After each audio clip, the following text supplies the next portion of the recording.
This is Nev again, and in this video I need to pick up a couple of things that I forgot in that third video. So in the third video we created version 102. It's here. It's pretty hard actually. I'm going to close everything just because it gets confusing up here, and all our Visual Basics have got the same name, so we need to make sure we're working on the right file. So the design view is there and the code view is here, and I can right click to view them side by side. Now if we look up the top here, it still says version 101, so I'm clicking on the actual form, so it's highlighted. I need to come down here, change this to version 102. It's still add 3, but instead of concatenating it adds. So minute I tab out of that field, it changes it up here. So that is done. When we work back on the master, we need to do that for version 103.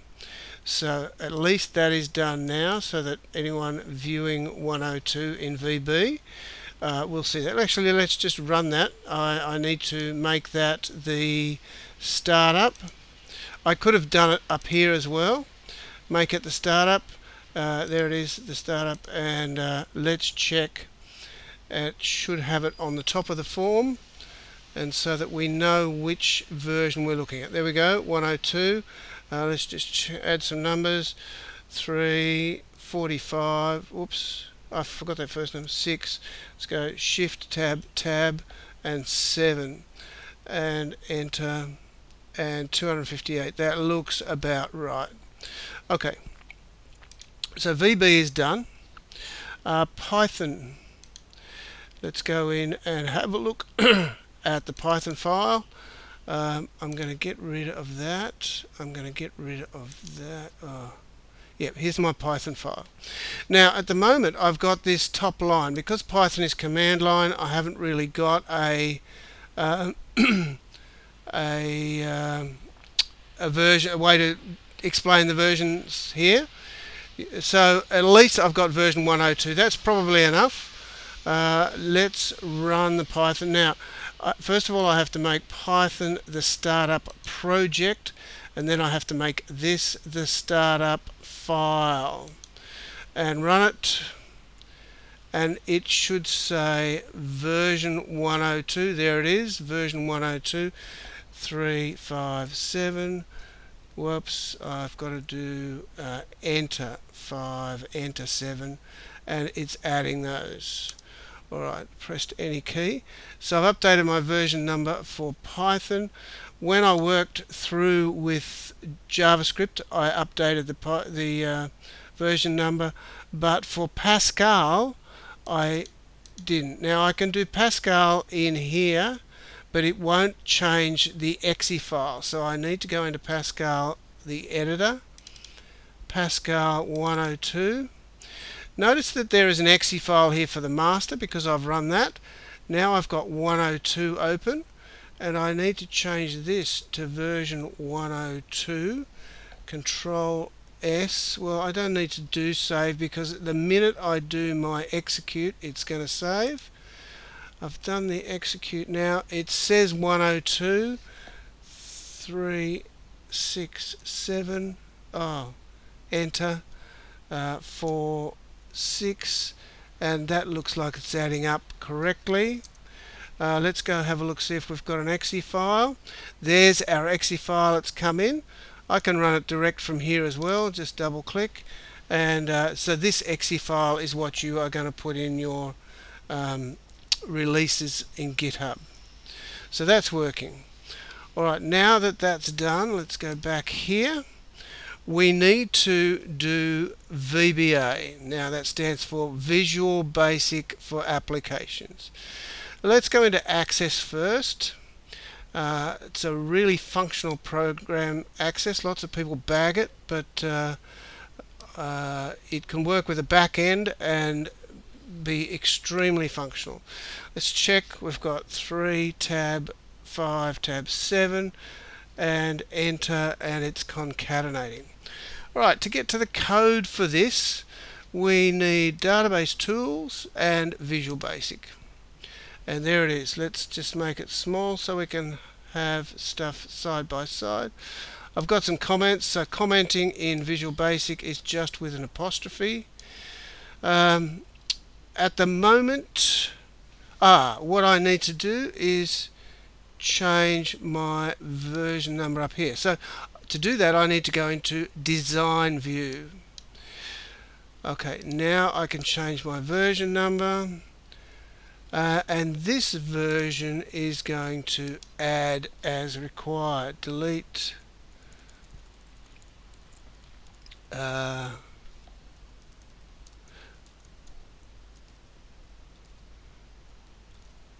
Okay, so we've done our version update before we start this time, which is the way we should go. Alright, we've got all of these text boxes have a particular name. That is text number underscore 1, and that should correspond to what we've got in our let's just have a look at our defining the problem planning. We have got a data dictionary and we've got an object dictionary. So text number underscore 1 is our first text box, and we've got that's wrong font size, but that's our sum box and our button. Let's go back and see what our button is called. Button calc sum, that's alright, and here text total sum. So they are correct. Alright, given that, now I might just make that smaller, throw that up there, make that a little further over there. That way I can have my Visual Basic open in the same window. Alright, now at the moment all my numbers and the total are declared as strings. Let's declare them as integers, and let's debug just to make sure that that's happy with that. It's quite happy, or it doesn't really want to compile, so that's okay. Let's save it. Let's run this. I can double click here, or I can view the form here. So now if I calculate, I've still got it the same. So what I'm going to have to do in addition is the Cint, as we did with the Visual Basic. I can use the end button now because well, it's going to the end of the comment. Alright, that's the problem. Because I fixed my video app so that it doesn't use that as a hotkey. Alright, Cint. As I come out of that line, it should compile it, so it's happy with that. Cint. I'm going to put it in here. When I go into the next line, it's going to scream at me. Yep, screams at me because it won't let me do a syntactically correct line without screaming at me. Alright, now let's see whether that's going to work. Now, debug, compile. So if there's any doubt, you can compile the code, and let's run again, calculate, and this time it actually adds. So we're in business. Now with access, we could close our code if we want to. It will close automatically, but we can file, info, compact and repair, and just databases, particularly if they've got a lot of data, blow out.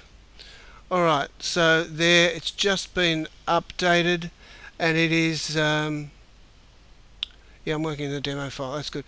It's 432. Let's copy it, copy paste, and we're going to call it version 102. Whoops, version 102 adds. Okay, so that's done. Alright, let's go into so our master's there. It's going to be ready to do version 103. Here we go, Excel. Now this Excel example is not that practical, but the code in Excel can be extremely handy, particularly for financial spreadsheets and so on. This has got code in it, so we may as well enable the code. Let's come over here. Now on this computer, which I haven't used before, I have got a developer tab. Alright, just in case I didn't have that developer tab with the Visual Basic there, what I would do is I would go File, Options. Should have options here, but more options. There we go. File, Options, because I'm running on a small screen.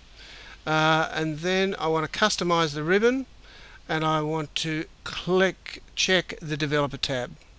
So that once that's done, then I can access my code. You do exactly the same thing in Word if you're doing that, or in PowerPoint. All the Microsoft apps, you can do this. You can do the VBA. Alright, for this to actually work, I have to click out of the text box, and you can see that it's concatenating there. Alright, let's look at the code. The code here is a little different because the way it calls the text boxes is different. And so again, I want to change this to integer,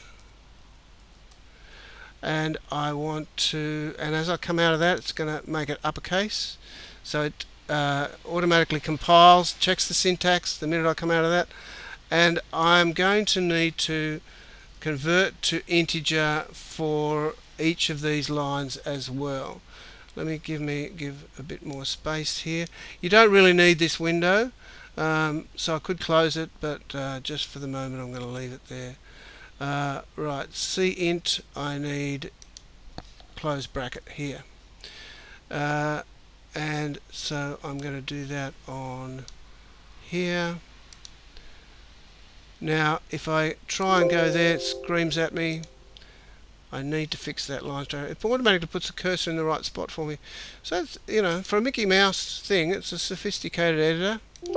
Yep, screaming at me. Okay, let's compile, debug, compile. It's okay, it's compiled. Again, if you've got an error, syntax error or whatnot, it screams at you. Let's run this now. Alright, let's just recalculate that. And it's adding fine. Okay, so I'm just going to close this. And do I want to save? Yes. It brings up this message. I don't know what that's about, but I just say okay, and it works. Alright, so we've now done that. Copy, paste, and we have got our versions all done. So in fact, it's like 6 languages. And alright, now let's go back to Visual Studio. We can see our 3 versions there. We can see our 3 versions here. In Python, we can see our 3 versions. We probably should put the master back as the startup. And we've got our 3 versions of VB. Now if I go to VBA, we will not see the new versions that we've just done. I could import them, but if I go to Git Changes, they'll be in here. Let's just have a look down here. And VBA, so there's the new VB project, and there's the VBA. It's got the master has been changed, and the 102 has been added in, and then it's also got the master has changed with Excel, and the 102 has been added in. So, and then my solution file has changed because we've got extra components in here. So let's update this. So we've done version 1.02 of all languages, and I always update, and so commit all and sync. It wants me to save a couple of files. That's fine. It's pulling down anything that's been changed. Now I changed the readme file up on the GitHub site, so it's pulling that down, synchronizing, and now it's pushing the new things there. So that's successfully synchronized. Let's go look at GitHub and check what's going on. Now, 11 hours ago, let's just refresh this. And 11 commits. The last one done 33 seconds ago. Let's just have a look at it. So most of those commits done by bwaddle should have been done by me. That's interesting. Anyway, let's go have a look, see what is it? I wouldn't have thought I'd have rights for this.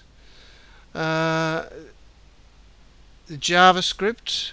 So it's created a whole new JavaScript function. That's why there's nothing on the left. The add3 master JavaScript has just got a few changes. There's the title change, and then it's got the number added in, and it's got the I can't remember doing that, but still. Alright, we've got the Pascal changes, we've got the Python changes, and we can go down and look, and I just think that is amazing. Now, in terms of VB, yes, it's got the, that's the resx. I can't remember what that does. It's quite a big file. Whoa, it's very big, isn't it? Oops, let's keep going. Yeah, it's the VB, it's the project file, which is the one that should have the code changes. We don't really need to have those others up here. And I could change the git ignore file to not put those, but actually if they're not up, then people can't download and get it to run. So it's no, not the VB project file. There is a lot of files sitting in that VB folder, and they do get bulky. Now the